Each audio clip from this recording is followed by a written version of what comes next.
Hi, my name is Nick Diaz. I'm an architectural lighting designer, and today we are in the Light Lab with Rosco and the XFX LED projector.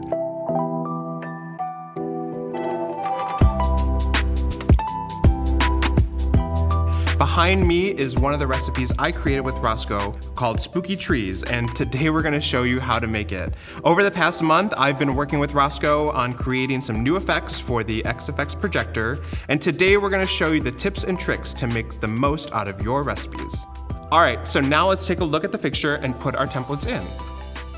As we open the fixture, remember we've got 3 different locations that we can populate. Our first is our static slot here, and then we have 2 additional animation wheels that we can populate. For this effect, we're going to start with a piece of dichro for the static slot, and what this is going to do is going to color our overall image, make sure that's gently nestled in there, and then for our background, we're going to use this cloud cover animation wheel, and what this will do is it will provide our background that's rolling behind all those spooky trees. We're gonna place that into the first gobo slot. Now this one's actually really special. I had no idea that this was even possible. I had not even considered this, but what we can do is place a single template in 4 different locations on a wheel in 4 different directions, and we can index it later. What this allows us to do is to get a static gobo deep within the lens assembly, and what it allows us to do is to get a really, really crisp, sharp image. So for us, this is gonna stay static. We're gonna put the gobo in, and we'll use the animation wheel later to index it to the proper direction. And that'll be really, really sharp, and we'll have rolling clouds behind it. This was a technique that I was not aware of before. For me, I just assumed that we'd always use 2 rotating animation wheels. But for this is perfect for when you really need super, super sharp, clean images. Say for instance, when you're trying to set a scene, or maybe when you're going to use like a company logo or something that you want a crisp, sharp image on. Cool, so now that we've got all those patterns loaded in, we'll close up the fixture. Great, let's go take a closer look. All right, so we're at the fixture, and let's put this all together now.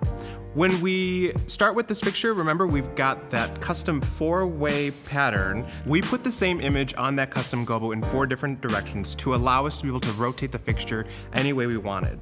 Right now, we've got the fixture on its side, which means the effect is running from left to right. If we were to rotate the fixture, the effect would be running up and down. So we want to index that first. Let's get that right into the image. We're going to slowly rotate it. Remember, this is a static image on the effects wheel that's just going to act basically as a very sharp mask. So we've got that in the image. Now, as you remember, this is a moving animation wheel, but we're going to use this basically as a hard mask. We're going to sharpen our image all the way to that, and our last step here is to start the clouds. How quick or how slow is totally up to you. For us, let's do sort of a gentle moonlight and some clouds covering the nighttime sky.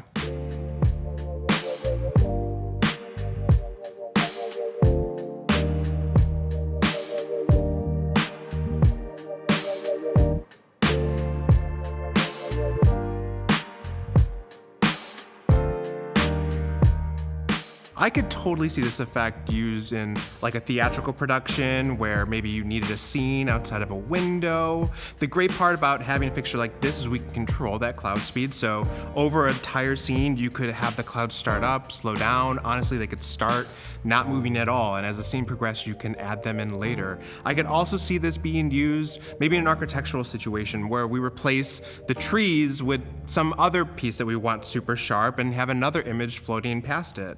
There's also a really great way to, if you're using a logo or something that you needed super, super crisp, you would use this technique with the 4-way custom gobo and use that to have a really, really sharp image with an effect moving behind it. And there you have it, that's the completed effect.